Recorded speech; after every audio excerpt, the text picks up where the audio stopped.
Conforme previsto, o food passou e voltamos para a zona de guerra poucas horas depois, né? Com o Bitcoin aqui na sua zona de guerra e vamos ver o desenhar que vai seguir. Esse aqui é o vídeo aqui, ó, 4 anos atrás eu já falava em ETF, né? Sempre falei que ETF seria um instrumento poderoso aí para adesão e volume do Bitcoin. Tá?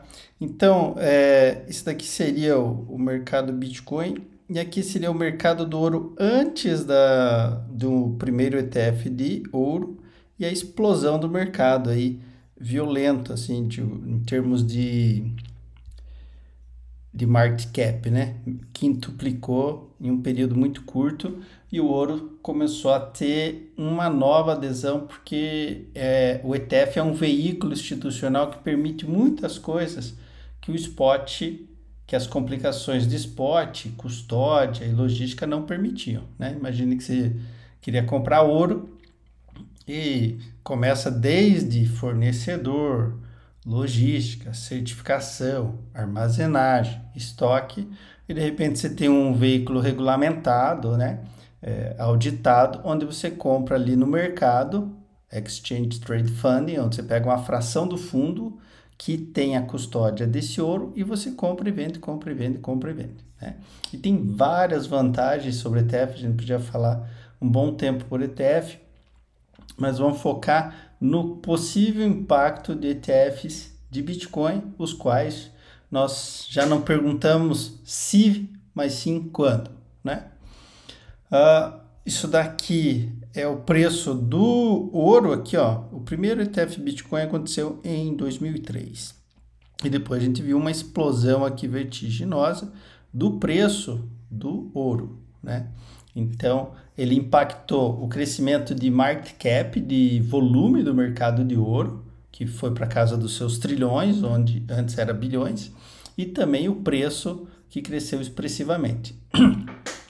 Isso daqui é a curva, isso aqui ó, em dourado, é a curva do market cap hoje de ouro, né? Então, ele está aí em torno de 13 trilhões.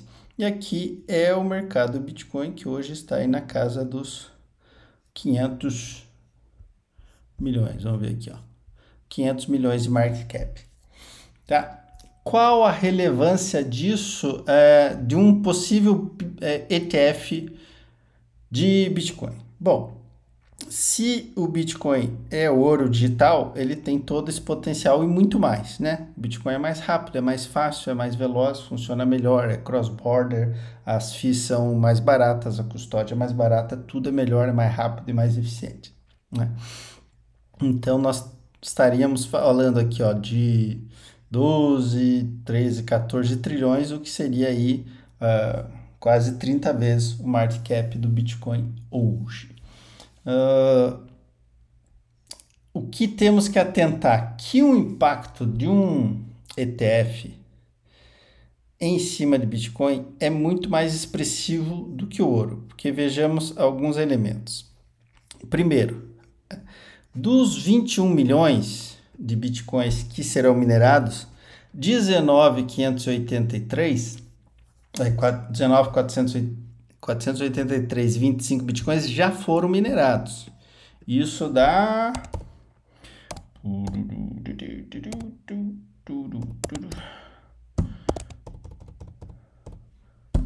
Isso dá 92% de todo o supply do Bitcoin já foi minerado, né? Disso daqui faltam aí menos de 8% a ser minerado até 2140, por aí. Já temos nova discussão aí também nas comunidades Bitcoin sobre a necessidade de aumentar o total supply, porque os mineradores não vão aguentar, blá, blá, blá, blá, blá, blá, blá. Essa discussão vai e volta em todo o ciclo, tá? E é uma discussão válida, mas não tão cedo isso será decidido. Por enquanto, a mineração está boa, as FIIs estão boas. O Ordinals esse ano que permitiu a inscrição, os inscriptions de arte, um tipo de NFT no Bitcoin, aumentou muito o volume de FIIs no Bitcoin.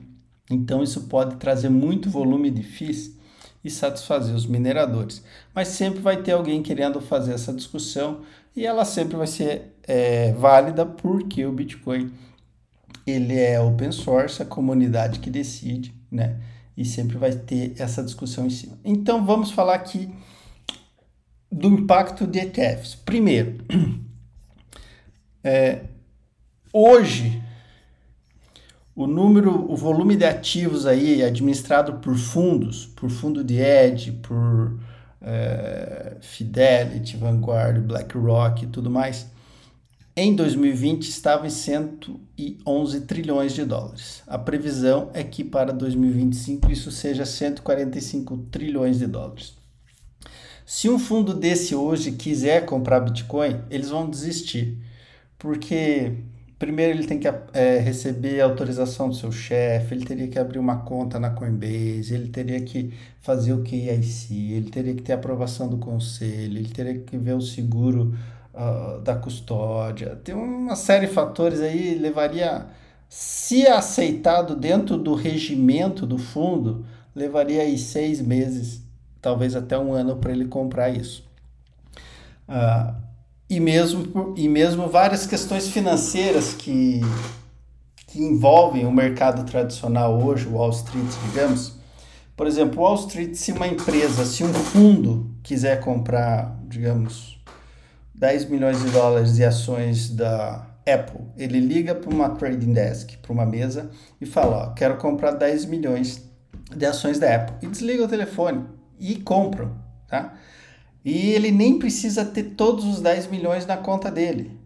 Porque, por exemplo, ações da Apple que tem pontuação máxima na bolsa, ele pode usar 80% de colateral. Então, digamos que ele poderia ter só 2 milhões na conta e a mesa compraria 10 milhões, já usaria 8 milhões de colateral em cima, usaria os 10 milhões compraria os 10 milhões da Apple, usaria 8 colateral, 2 que eles têm no fundo e depois cobraria esses juros deles até que eles preenchessem a conta. E em um dia essas ações já estariam em titularidade deles, simples assim, rápido. Esse é o potencial de um ETF Bitcoin. As empresas, os fundos, as administradoras de famílias ricas também que usam esses serviços, né? Ligariam para a mesa e falariam, ó, quero comprar 10 milhões de Bitcoin do ETF tal, ETF da BlackRock, da Van Eck, da ARK, o qual que ele escolhesse, né? E a Desk ia fazer isso, ele ia poder usar a fração do ETF, a própria ação do ETF de colateral e ele emprestar em cima disso mesmo, entende? Então, tipo, eles conseguem alavancar. É o que o mercado tradicional, é que o Wall Street adora, porque ele adora FIIs, ele adora juros, taxas, rates, que é assim que funciona. E tem vários outros fatores e benefícios de um ETF para os instrumentos tradicionais de finanças de Wall Street. Tem uma infinidade de outras vantagens e fatores e também a possibilidade de proteção de liquidez do mercado, tá? Então vamos falar o seguinte, que digamos que 2%, que é a recomendação mínima hoje de um portfólio diversificar em Bitcoin, e é claro que a BlackRock subiu isso, até teve um relatório interno aí que foi publicado e eles falavam em 40%, né? Então não vamos ficar nem com o mínimo, que é 2, nem com a nova recomendação da BlackRock de 40, 50, 60, eu nem lembro, era um absurdo para os padrões tradicionais, né? Não para nós de cripto, que eu acho que daí, né? Ok. Mas vamos falar que 10% disso, daqui para 2025, seriam 14 trilhões. Isso já é quase 30 vezes o volume do mercado inteiro do Bitcoin, né? Que hoje está em 500 bilhões. Mas o impacto de uma entrada muito mais sutil, vamos pegar o mínimo agora de 2%, e estaríamos falando em 3 trilhões. 3 trilhões já seriam 6 vezes hoje o market cap do Bitcoin. Só que o influx, a entrada de dinheiro monetário no mercado, você não precisa que entre... como é que eu vou explicar? Isso aqui é um pouquinho tricky, é um pouquinho complicado, mas presta atenção no seguinte, nós temos 500 bilhões hoje de valor de Bitcoin, multiplicado o valor do Bitcoin por esse total aqui de Bitcoins que foram minerados, certo? Que existem. Só que, se você me acompanha há tempo, você sabe que boa parte disso daqui são os Bitcoins fantasmas, né? Carteiras perdidas, chaves perdidas, que não mexe, né? A última vez que eu vi isso aqui estava em torno de 14%. Mas digamos que 10% desse Bitcoin está fora de circulação. Tá? E tem uma boa parte desse Bitcoin que são o famoso HODL, o cara que está segurando para 5, 10, 15 anos. Boa parte desses Bitcoins, inclusive, estão em cold storage, em montanhas na Suíça, que ninguém tem acesso, a não ser o dono que guardou lá num bunker para ele usar daqui muito tempo, certo? Então, para que o preço do Bitcoin tenha um acesso vertiginoso, a gente sempre vê, é tudo muito rápido, o Bitcoin quando ele explode. Eu falo 90% do mercado é body e o 10% onde toda emoção acontece. Então, você veja aqui, 21 de julho e ele, bum, bum, bum, novembro, né? Ele já fez topo. Então, é tudo muito rápido quando ele grita. Você não precisa que entre todo o dinheiro, por exemplo, de 500 milhões, se precifique 5 vezes o fluxo monetário para que esse market cap exploda. Porque, veja bem, o que interessa é o que está no mercado sendo negociado. Tá?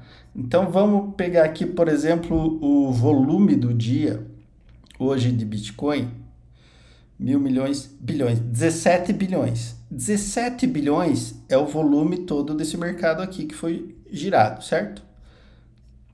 Sem falar que tem muito bot aqui, muito wash trade, mas enfim, vamos pegar aqui 17 bilhões. Então você tem 17 bilhões de um mercado de 500. Isso dá 3%, 3,4%. Então, a compra e venda de 3,4% precifica o mercado inteiro de 100%. Ou seja, 17 bilhões de volume de negociação precificou 500 bilhões de mercado. Por quê? Porque só tem 17 bilhões sendo negociado. Tá? Se os outros 96,6% não estão no mercado, eles não podem ser comprados, ou seja, isso torna mais escasso. No mercado de 500 bilhões, somente 17 bilhões hoje foram negociados. E às vezes a mesma moeda foi comprada e vendida, certo? Você entende isso? Você não precisa que você tenha 6 trilhões que entre no mercado para que o preço do Bitcoin quintuplique e sextuplique. Você não precisa, você precisa de uma fração disso. No nosso caso hoje aqui, a amostragem estaria em torno de 3 a 4%. Então, digamos que entre no mercado hoje, entrasse o mercado comprando 50 bilhões de Bitcoin, nós já teríamos aqui uma expressão aqui maluca em termos de preço. Tá? Já teríamos uma expressão maluca em termos de preço. Vamos ver aqui, ó. No topo aqui, nós tínhamos um volume aqui, ó, de 40 bilhões. 40 bilhões foi o suficiente para botar lá o Bitcoin lá em cima no all-time high, onde que colocou o Bitcoin na casa do trilhão. Então, você veja aqui que a gente teve um volume de negociações de 40 bilhões para 1 trilhão de market cap, 4%. Então, a gente precisa de um fluxo de compra em torno de 4% de entrada. Então, se a gente tiver um volume de 4% entrando no mercado, você já começa a fazer 3, 4, 5 vezes o preço do Bitcoin. Então, quando a gente fala num volume disso daqui, ó, seja 1 trilhão, 2 trilhões, vamos ser, tipo, Se a gente pegasse o 2%, que são 3 trilhões, então o que acontece? Nós temos 100% que são movidos por 4%. Então, é 1 para 25 o impacto de volume. Eu não vou nem fazer essa conta, que vai ser obscena. Tá? Mas se você entendeu o desenhar da carruagem, você já é capaz de somar 2 mais 2. Então, tendo isso em mente, que você teria aí 1 para 25 de volume de impacto no market cap do Bitcoin, aí nós temos outra tese aqui, que é essa aqui, que é o quanto temos de Bitcoin líquido, que seria o supply líquido de Bitcoin. Considerando o Bitcoin zumbi, considerando o hodl model, considerando o que é líquido e o que é altamente líquido, chega-se numa conta aí em torno de 25% de todos os Bitcoins. Então, qual seria o resultado? O resultado é que a maior parte do Bitcoin hoje é considerada que não é líquida, está fora do mercado. Não está em exchange, não está circulando, não está congelada. Ou é zumbi, ou é hodl model. Então, disso nós teríamos hoje líquido e altamente líquido em torno de 78% menos tirado do mercado Bitcoin.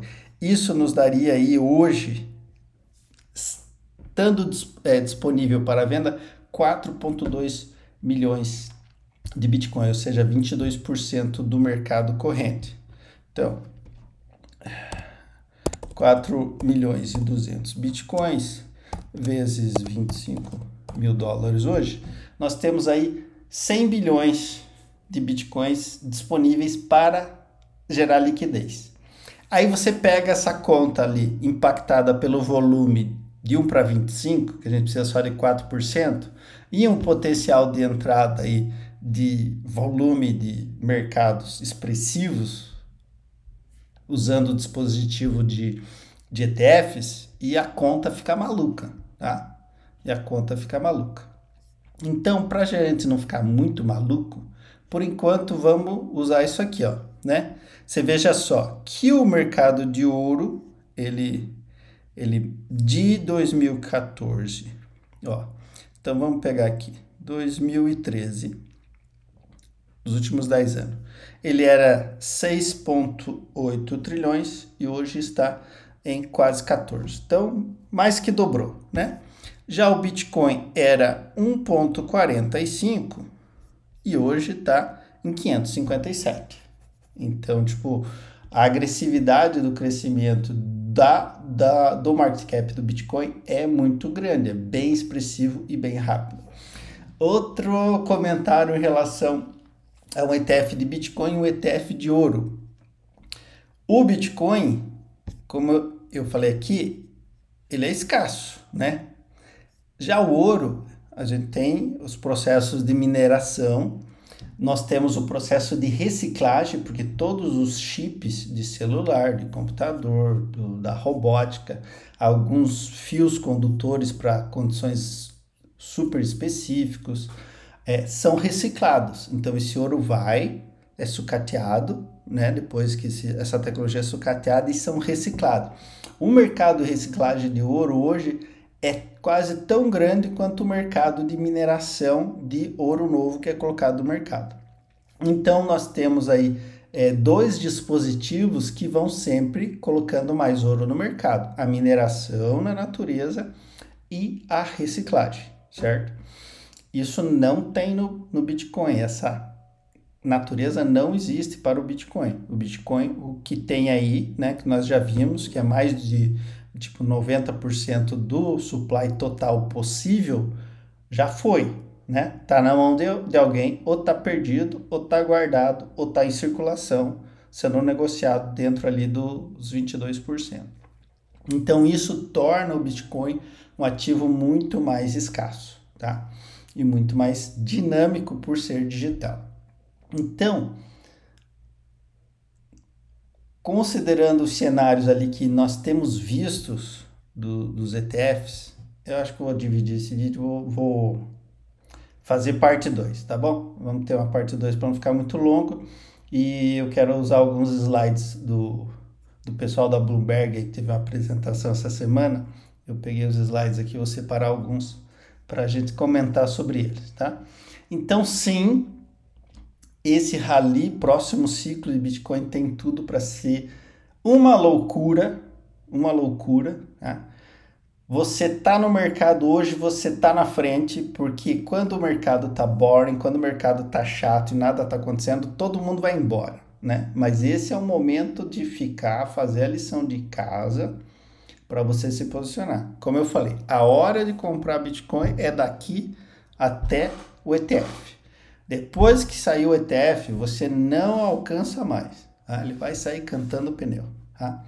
Eu vou fazer a parte 2 desse vídeo, fazer mais algumas considerações, mas eu acho que deu para você fazer ideia. Comente aí, faça pergunta, alguma pergunta. Se você tiver pergunta, aproveita, faz, e eu vou procurar responder no próximo vídeo. Mas o que vem por aí...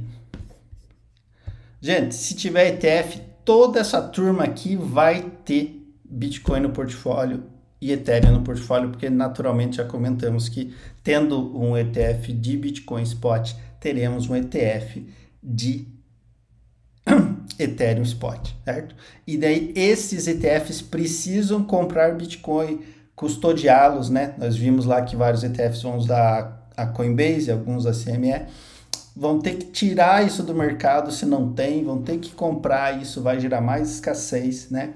E uma vez que o ETF começa a performar, ele pode crescer em volume, ele pode começar com 1 bilhão e se estiver indo bem, ele pode colocar mais, para ficar cada vez maior, tá? Existe uma tendência... Hoje, os ETFs são o grande dispositivo financeiro que o Wall Street está perseguindo.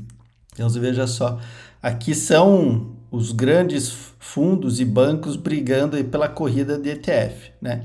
Nós vemos que a JP Morgan começou mais atrasado e começou a explodir e hoje já está na frente de todo mundo em termos de volume de ativos dentro do ETF, né? A First Trust foi a que saiu na frente e agora já fica para a segunda.